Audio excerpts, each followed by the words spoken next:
Pública FM. La protagonista de la noticia en Panorama 593. Con la entrevistada del día.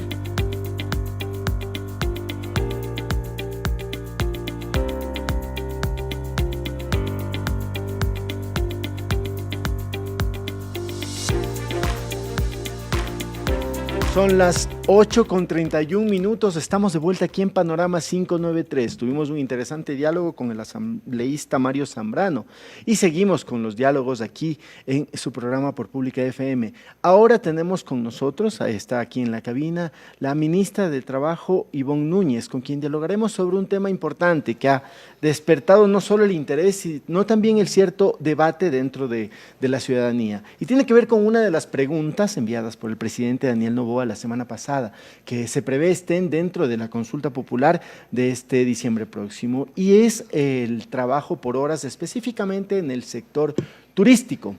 ¿Por qué hacerlo? ¿Por qué se lo vuelve a plantear?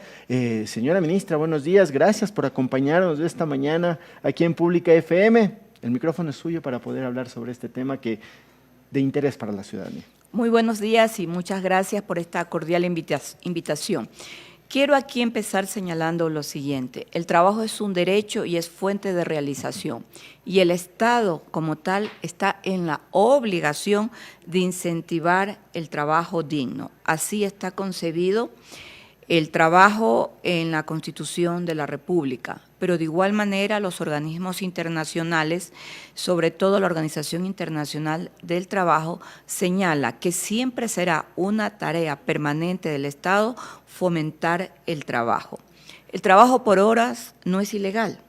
El trabajo por horas está concebido como una modalidad contractual. El presidente de la República, Daniel Noboa Sim, va a consultar una vez más a los ecuatorianos si es probable incluir el trabajo por horas, gozando de todas las garantías laborales que establece el Código del Trabajo, esto es, afiliación al Seguro Social, el pago de los décimos, a los que yo denomino derechos ecuatorianísimos, porque el pago del 13º y 14º no existe en ningún país del mundo, solo aquí en Ecuador. El pago de las vacaciones y el contrato formal deba ser parte del contrato por horas, registrado evidentemente en el Ministerio del Trabajo. En el sector turístico, ¿por qué? Porque es uno de los sectores productivos de mayor crecimiento en los últimos años en Ecuador.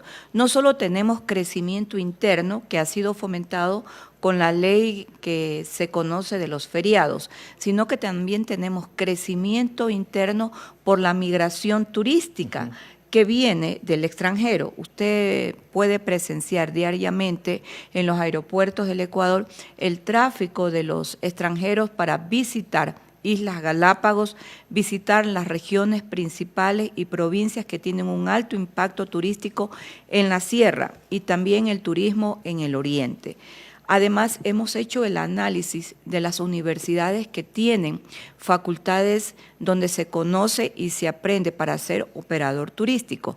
Hemos conversado con los estudiantes y los estudiantes nos han manifestado las difíciles situaciones que ellos atraviesan para conseguir trabajo especializado en el área turística.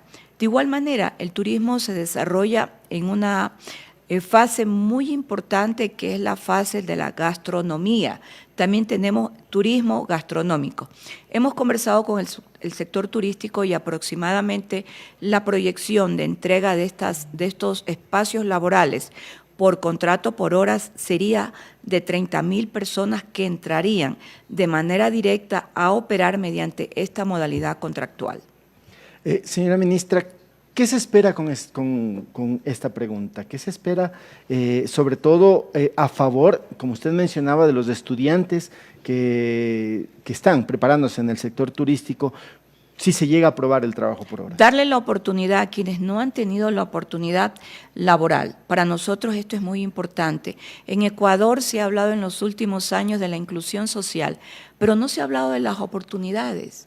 Las oportunidades son las posibilidades que tienen las personas que más allá de obtener un contrato laboral formal y un contrato laboral legal, también están capacitados. Es la política del mérito, la política de la oportunidad para todos. Y esta política de la oportunidad ha llegado en este momento. Nosotros tenemos un alto índice de personas que pueden operar a través del contrato por horas justamente en el sector turístico. Por eso nos hemos enfocado en este sector. Siempre y cuando, dice la pregunta, siempre y cuando sea el primer contrato de trabajo, ya no solo para nuestros jóvenes, sino para aquellas personas que requieren la oportunidad de trabajar porque tienen el conocimiento académico y porque hay que darle desde el Estado esta oportunidad, porque es un derecho natural de ellos y un derecho constitucional. Y el presidente está en la obligación de buscar la forma de poder cumplir como presidente de la República con el derecho al trabajo. Señora ministra, usted mencionaba algo importante. Aquí en el Ecuador existe ya el trabajo por horas. Sin embargo, no se tienen los mismos beneficios que el trabajo en nómina, digamos así. Con esta pregunta, con lo que usted nos acaba de aclarar, para poder resaltar y enfatizar en ese punto tan importante para que la ciudadanía lo tenga claro, se busca que la persona que sea contratada por horas goce de todos los derechos laborales. Va a gozar de todos los derechos laborales, debe gozarlo porque ese es un compromiso, no solo del ministerio, en la regulación y en las visitas que hace in situ a través de los inspectores de trabajo, es que así va a ser aprobada la pregunta. Por tanto, tenemos que cumplir con lo que en la consulta popular resuelva la población. Y en ese sentido, ¿cómo se va a poder garantizar al joven o a la persona que pueda ser contratada bajo esta modalidad de que sus derechos van a ser respetados? Porque nosotros tenemos fuentes de información y fuentes de denuncia cuando no suceden en los contratos formales el registro del contrato de trabajo. Entonces, nosotros visitamos las empresas y las instituciones porque en el sector público también se dan este tipo de situaciones que los contratan y sin embargo tenemos problemas sobre todo en los pagos puntuales. Y aquí me voy a enfocar con un tema que hace mención a la tercerización. La precariedad laboral, que es una de las situaciones de orden teórica que atacan a aquellas personas que no conocen el derecho al trabajo y dicen, no, el contrato por hora es precariedad laboral. Aquí la Constitución de la República ha enfocado un concepto errado. Esta Constitución, que nació en el año 2008, tiene una serie de contradicciones y tiene conceptos errados. Y aquí el contrato por hora tiene un concepto errado. Errado dice que el contrato por hora es precariedad laboral. Y a renglón seguido este artículo dispone que también es precariedad laboral la tercerización. Sin embargo, nosotros en el Ecuador tenemos tercerización en 3 ámbitos de contratación laboral, en el ámbito de la seguridad, en el ámbito de la mensajería y en el ámbito de la limpieza. Nosotros como Ministerio del Trabajo recurrentemente somos llamados a la Comisión de lo Laboral y Social porque nos encontramos que las empresas a quienes se les entrega a través de la modalidad de tercerización el contrato de personas en el área de la limpieza no les pagan. Pasan 4, 5 y 6 meses impagos las personas del área de limpieza. Y yo lo he dicho de manera pública. Señores asambleístas, lo dije en el periodo anterior reiteradamente, señores asambleístas, eliminen la precarización laboral en el área de la limpieza para cumplir con el derecho al trabajo y la contratación, que sea directa y bilateral, y lo he dicho de manera pública, y lo vuelvo a decir el día de hoy, desde la vigencia de esa precarización laboral que ha sido cuestionada en el contrato por hora, también cuestionen la precarización laboral en la tercerización, que está legalizada en el Ecuador desde el año 2008, en el mandato constituyente número 8. Ya hay suficiente tiempo para poder contextualizar y sacar los resultados, sobre todo en las empresas públicas del Ecuador, y saber cuáles son las empresas que durante más de 15 años obtuvieron y continúan con los contratos de tercerización y ver incluso las utilidades y saber si les entregaron a sus trabajadores también el pago de utilidades. Yo les pedí a los asambleístas de la Revolución Ciudadana que hicieran ese trabajo. ¿Sabe cuándo lo hicieron? Nunca. Nunca lo hicieron. Entonces, cuando se mantiene un discurso para un tema tan sensible como es el derecho al trabajo, hay que verlo con el contexto general. El contrato por horas no es ilegal. El concepto que se le dio al contrato por hora en la Constitución de la República está errado. Y le quiero agregar lo siguiente.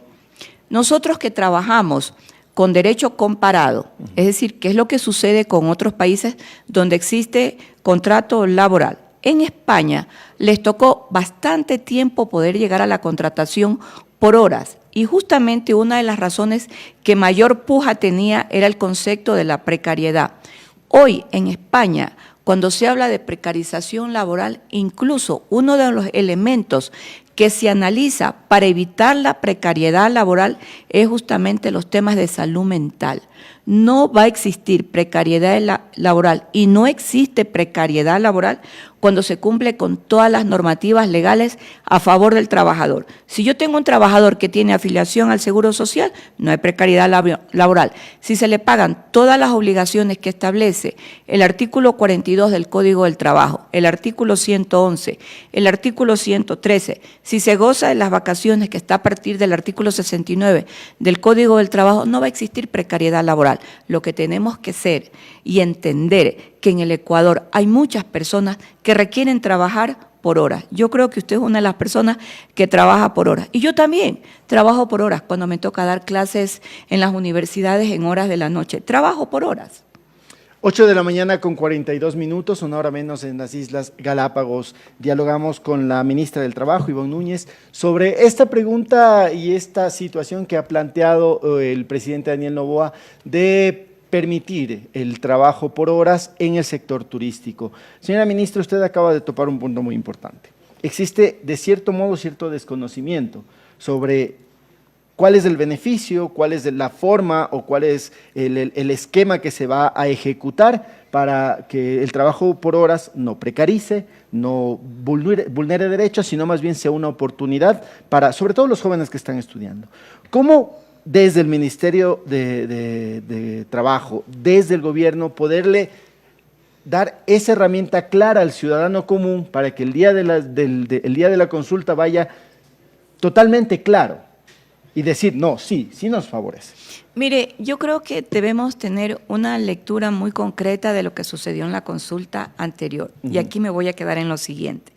El tiempo de promoción del contrato por hora en la consulta del mes de abril del año 2024 fue muy corto. Y nos ganaron bajo las narrativas de falsedades. Creo que cuando uno ve las realidades y sobre todo ve las necesidades, y hay este tiempo bastante largo para llegar al mes de diciembre, vamos a tener la oportunidad de escuchar ahora sí a los que requieren el trabajo. Y el trabajo inicial que está planteado en esta pregunta es que si el trabajo es por primera vez, se podrá conceptuar y podremos tener el contrato por hora. Por primera vez. El siguiente contrato será bajo la modalidad del contrato general, que en Ecuador se conoce como contrato indefinido por primera vez por 12 meses consecutivos laborales. Entonces, creo y tengo la firme convicción que en esta ocasión sí va a ser posible aprobar el contrato por horas, que es muy necesario. Hay que dar la herramienta legal y darle la oportunidad a los que quieran trabajar. Y no solamente va a ser para nuestros jóvenes, va a ser para aquellos que requieren la oportunidad y que han pasado ya por las aulas universitarias en muchas universidades del país y tienen sus títulos universitarios en la especialidad del turismo. Y desarrollar además, va a permitir desarrollar el turismo. El turismo es una fuente de ingreso importante para el Estado ecuatoriano a través de los impuestos. Hay países que tienen como principal fuente de ingreso económico el turismo. Lo es en Costa Rica. Y aquí quiero contar una anécdota. Mire usted, cuando Cuba perdió ya la ayuda directa económica de la ex Unión de Repúblicas Socialistas Soviéticas en 1989, cuando cayó el muro de Berlín, Cuba tuvo que replantearse cómo ellos iban a financiar el ingreso económico para Cuba y desarrollaron dos ejes, el turismo académico y el turismo de la salud. Yo sigo recibiendo las invitaciones de varias universidades de Cuba porque todos los años desarrollan cursos en el ámbito laboral y también en otros ámbitos del derecho. Es decir, continúan con el turismo académico y el turismo de salud. Esa sigue siendo una fuente de ingreso económico para el gobierno cubano. Usted cuando pisa ya el aeropuerto José Martí y sale del aeropuerto, usted tiene que canjear los dólares a una moneda que se llama CUC, que es una moneda cubana. El gobierno cubano o el Estado cubano se queda con $20 y a usted le dan por $100 80 CUC, que es la moneda que usted tiene que utilizar. Y ya conoce el turismo que usted va a realizar, también tienen el turismo de playa, pero hicieron una fuente de ingreso importante para poder sostener la economía cubana con las difíciles dificultades que ellos atraviesan y han tenido que emitir una serie de decisiones, sobre todo decisiones de visitas de cubanos que salen de Miami y van a la isla de Cuba, así como el ingreso de productos y artefactos que también se les permite. Pero refiriéndonos al tema del turismo, es una fuente de ingreso importante, como también es la principal fuente de ingreso importante en Costa Rica. Entonces, nosotros también tenemos que enfocarnos que el turismo debe ser una fuente importante para la economía ecuatoriana. Señora ministra, el Ecuador sin duda alguna es rico turísticamente, gastronómicamente. Cada semana conocemos lugares, premios que tienen nuestra gastronomía, nuestras playas, etcétera. Si es que llegase a aprobarse en la consulta popular el trabajo por horas en este sector, ¿qué se espera dentro de la generación de empleo y en la economía, sobre todo? En la generación de empleo nosotros tenemos una proyección de 30.000 puestos de trabajo. Una vez que la pregunta sea aprobada, este es el compromiso del sector turístico con quien hemos venido trabajando desde hace muchísimo tiempo, de la mano igual con el ministro de Trabajo, el doctor Mateo Estrella, y hemos enfocado la posibilidad de que las fuentes de trabajo vayan a 30.000 personas en Ecuador. Este es el primer esbozo, el esbozo de las fuentes de trabajo. Y respecto a los incrementos, eso lo va a determinar en su momento el sistema de rentas internas. Es decir, que ya todo se tiene planificado, todo está dentro de un mapeo que ha hecho el Ministerio del Trabajo para poder responder a quienes, como usted lo mencionó hace un rato, dicen que el trabajo por horas es una forma de legalizar la precarización. Sí, y a mí me gusta siempre cuando cuestionan el trabajo de la empleabilidad en el Ecuador y me dicen, en el Ecuador no se respetan los contratos colectivos, en el Ecuador no se respeta la sindicalización. Entonces yo les digo, mire, en el Ecuador se respetan las dos cosas, porque nosotros respetamos el convenio de la OIT, el número 98, y aquí están las cifras. A la fecha, al día de hoy, solo en el año 2025 hemos suscrito 26 contratos colectivos de trabajo y la mayoría en el sector público, hecho que no se daba anteriormente. Y respecto a los sindicatos, hasta la Presidencia de la República tiene un sindicato de trabajo, hecho que no se había realizado en años anteriores, incluso en gobiernos que decían que eran gobiernos a favor de los trabajadores. El sindicalismo se respeta en el Ecuador, la contratación colectiva sigue siendo una constante en la suscripción y sobre todo en el sector público.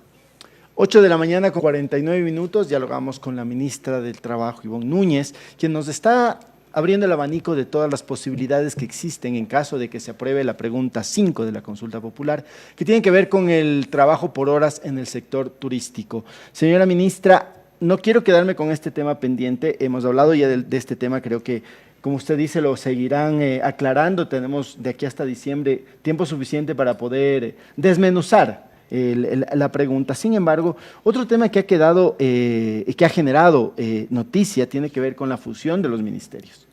Esta fusión anunciada por el presidente Daniel Noboa consiste, si bien es cierto, en mejorar la calidad del servicio público hacia la ciudadanía.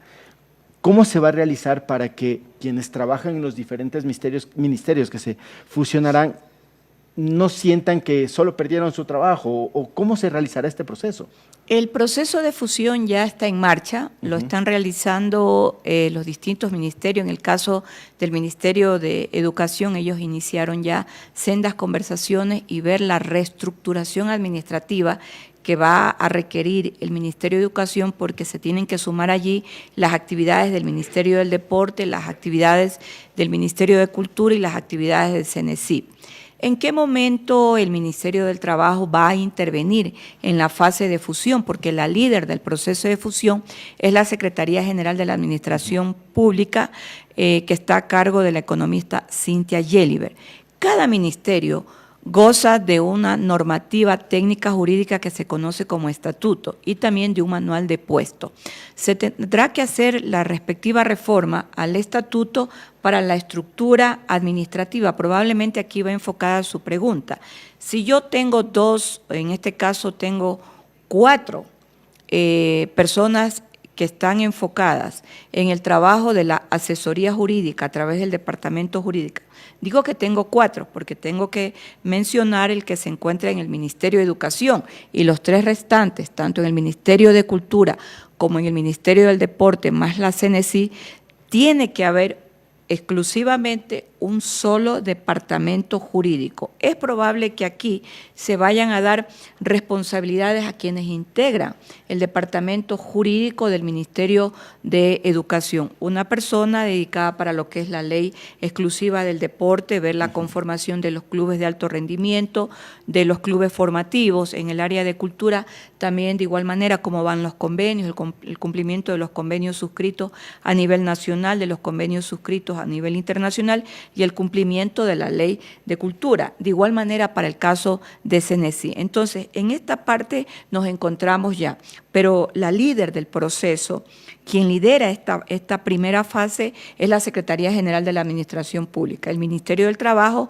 intervendrá en el momento de la reforma al Estatuto del Ministerio de Educación, que debe incluir estas actividades, y también en el momento en que se elabore un solo manual de puestos. Es decir, que desde el Ministerio del Trabajo también estarán pendientes y vigilantes de lo que suceda con esta fusión. Sí, nos corresponde hacer porque así establece la ley. Y quiero además agregar lo siguiente: no sería la primera ocasión que el Estado como tal acuda a un proceso de fusionar ministerios. Nosotros ya hemos vivido varias experiencias, incluso de ministerios que dejaron de existir, como el Ministerio de la Felicidad.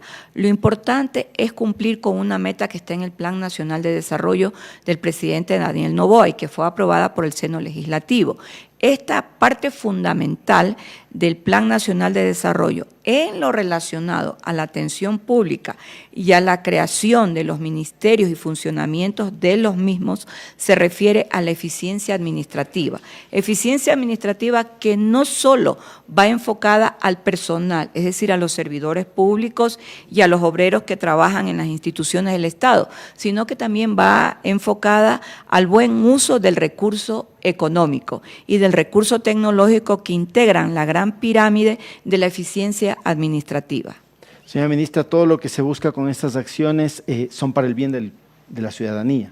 Sí, cuando nosotros hablamos de eficiencia administrativa no podemos soslayar que el servicio se da para los ciudadanos, y los ciudadanos no solo que requieren un servicio ágil, oportuno, requieren un servicio eficiente y que esté acorde a las necesidades que ellos plantean, pero también acorde a las necesidades que nosotros hemos suplido desde el sector público, porque hay que reconocer que en el sector público hay deficiencias, incluso en la atención a los ciudadanos. No es justo que una persona que va a ser atendida en un ministerio X se le diga, mire, venga mañana porque no tengo respuesta en este momento. La persona que atiende al ciudadano común y que visita diariamente las instituciones del Estado requiere una respuesta, pero requiere una atención y que el ciudadano comprenda que el servicio público no es su enemigo, es su aliado y es el espacio donde recurre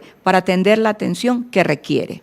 Todo servidor público depende de los impuestos del ciudadano, entonces que vuelva a ser esto, un servidor público. Un servidor público que además valore, esto es importante porque a mí sí me ha llamado mucho la atención, que muchísimos sumarios administrativos en el sector público que ha sustanciado el Ministerio de Trabajo dejan el servicio público porque las denuncias son que abandonan el puesto de trabajo. Entonces, ¿cómo yo puedo pensar como ministra de Trabajo cuando se levanta un sumario administrativo y me encuentro que el servidor público es desvinculado porque no asiste al puesto de trabajo? La primera pregunta que yo hago, primero, no estuvo preparado y segundo, ni siquiera ha valorado el trabajo, que es un derecho, y que otras personas están también atrás de conseguir un puesto de trabajo. ¿Evaluaciones a los servidores públicos? Se las va a realizar 2 veces al año de acuerdo a la reforma que se efectuó al artículo 80 de la LOCEP y que anteriormente los resultados fueron muy bajos porque la concepción que había en la evaluación diseñada en esta LOCEP era para que nadie saliera del sector público. Incluso tenían puntos adicionales que yo los podía sumar si me faltaban y restar si no me faltaban. Entonces, ahora está diseñado para 2 etapas, es decir, semestralmente, y vamos a plantear en la reforma a la normativa 041 del año 2018, que es la reforma que tiene que hacer el Ministerio de Trabajo, un ensayo de cómo va a ser la evaluación bajo 6 parámetros para el año 2026, y ese ensayo lo haríamos ahora en el año 2025. Para los servidores públicos que están escuchando, esta evaluación no solo se va a hacer o solo se le realizará a los servidores de bajo, ¿cómo le digo?, que no son jefes, sino No, a todos en general. es que el diseño de la evaluación anterior solo tenía la potestad el jefe para la evaluación y la Perfecto. calificación, pero ahora se van a calificar entre todos y también vamos a tener una calificación importante de los ciudadanos. Por eso hay 6 parámetros de evaluación y el Ministerio está concluyendo la norma técnica porque a los 6 parámetros de evaluación tenemos que ponerle porcentajes y también números. Esto se conoce en el mundo jurídico como la ponderación, cuando tenemos que incluir porcentajes y números. Así que el factor de la ponderación, el Ministerio lo está trabajando y también hemos hecho el estudio comparativo. En Chile se evalúan a los servidores públicos y también tienen ponderaciones numéricas y porcentuales. Entonces, a veces es necesario conocer las realidades de otros países para aplicarlo mejor y aprender de otras experiencias, y el Ministerio de Trabajo siempre ha estado presto a ello. Finalmente, señora ministra, con todo este trabajo que se está realizando, que se realizará desde el Ministerio del Trabajo, la ciudadanía puede estar segura que quien está detrás de un escritorio, quien está detrás de una cabina o quien está trabajando dentro del sector público no son solo personas capacitadas, sino personas que quieren su trabajo y que van a valorarlo. Es decir, respetar lo que usted decía, lo básico, ir a trabajar y timbrar y cumplir sus horas de trabajo. Imagínese usted que en el Ministerio del Trabajo yo me encontré con personas que ingresaban a trabajar después de las 10 de la mañana y se iban a sus casas o a sus lugares, no sé, pues a lo mejor iban a algún gimnasio, iban a hacer yoga, se iban antes de las 5 de la tarde. Y uno que es observadora, yo dije, aquí está pasando algo. Y comencé a escribir los nombres de las personas que yo observaba que ingresaban cómodamente después de las 10 de la mañana y que se iban cómodamente antes de las 5 de la tarde. ¿Y saben qué era lo que hacían? Seguían utilizando la plataforma del año de la pandemia. Ajá. Entonces utilizaban la plataforma y cómodamente registraban su ingreso con las tablets y con los celulares desde la comodidad de su casa y desde la comodidad del lugar donde se iban. Antes de las 5 de la tarde hacían el registro de la salida y detecté en algunos que incluso la hacían a las 6 de la tarde, a las 6:30. Entonces querían gozar también de horas extra. Entonces cuando yo me encontré con eso, yo dije, bueno, qué barbaridad. ¿Y sabe dónde encontré eso? Aquí en la ciudad de Quito. Que Quito es como que muy cumplidora con todo. Entonces yo dije, no pueden hacer quedar mal a Quito Luz de América, a Quito de la Independencia. Vamos a hablar en este momento con el señor que maneja el sistema informático. Y él tampoco había sido advertido de que esta situación se estaba dando. Así que finalmente suspendimos y tuvieron que regresar, algunos a sus puestos de trabajo y otros tuvieron que irse del Ministerio del Trabajo. Eficiencia administrativa dentro del sector público. Sí, es necesaria, además es una obligación, así está en el Plan Nacional de Desarrollo. Y creo que es uno de los pilares fundamentales que existen en todas las sociedades cuando hablamos del manejo adecuado de los recursos económicos del Estado cuando van destinados al sector público, es decir, a la atención de los ciudadanos. Son las 9 de la mañana en punto, aquí en Pública FM, una hora menos en las Islas Galápagos. Agradecemos la conversación que hemos tenido con usted, señora ministra. Nos ha dejado claro varios panoramas, seguramente la tendremos más adelante. Así es que las puertas, los micrófonos de Pública FM siempre estarán abiertos. No, muchísimas gracias. Ha sido usted muy cordial con esta invitación y esto es muy bueno, que el país conozca las realidades, porque solo conociendo las realidades podemos nosotros construir verdades y las verdades se construyen en base a las realidades. Perfecto, señora ministra, muchas gracias nuevamente por acompañarnos en esta mañana.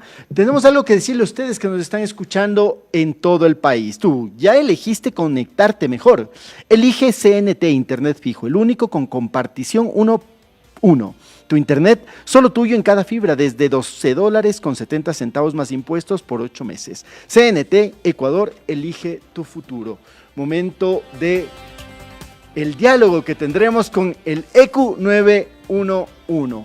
Ya nos está preparando nuestro querido Jorge Zapata, a quien será con quien vamos a dialogar en esta mañana, y es el señor Darwin Morejón, quien desde el ECU 911 nos informará cuáles son las novedades que se registran en el país en las últimas 24 horas. Darwin, lo escuchamos. Amigos oyentes de Radio Pública, muy buenos días. Desde el ECU 911 les informamos en este martes 12 de agosto